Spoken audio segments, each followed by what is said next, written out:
This Ridley-O sponsored by Convention.info. It's a keen convention, you'll have to go.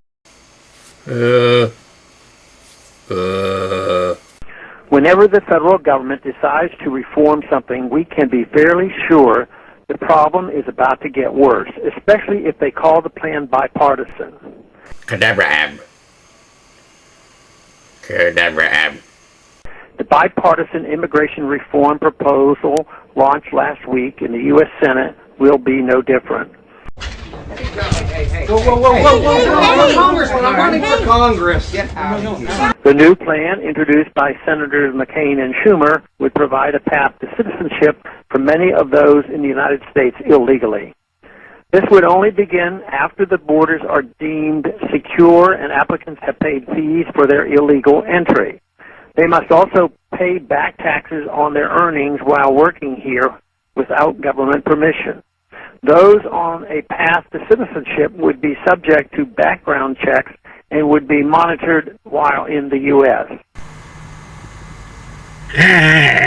The devil is in the details, and the details of the McCain plan are deeply disturbing. To secure the borders, he is calling for a massive increase in drones flying over U.S. territory, spying on U.S. citizens along the border, and presumably within the 100-mile border zone over which Department of Homeland Security claims jurisdiction.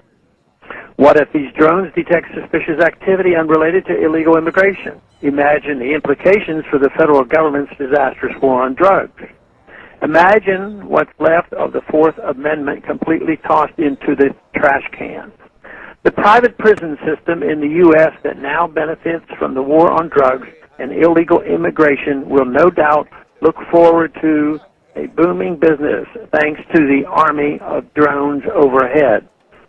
Additionally, the McCain-Schumer plan calls for a nationwide mandatory E-Verify program which forces employers to act as federal immigration agents and forces American citizens to prove to the government that they are allowed to work.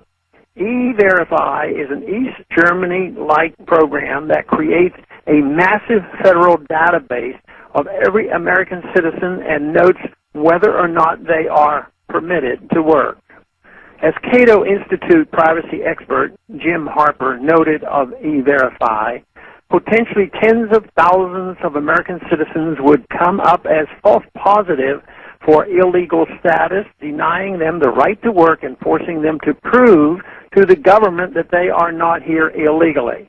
He writes, if E-Verify goes national, get used to hearing that Orwellian term, non-confirmation. Harper rightly notes that E-Verify is in fact a national ID card, writing last week that, quote, the system must biometrically identify everyone who works, you, me, and every working American you know. There is no way to do internal enforcement of immigration law without a biometric national identity system. Much of the most recent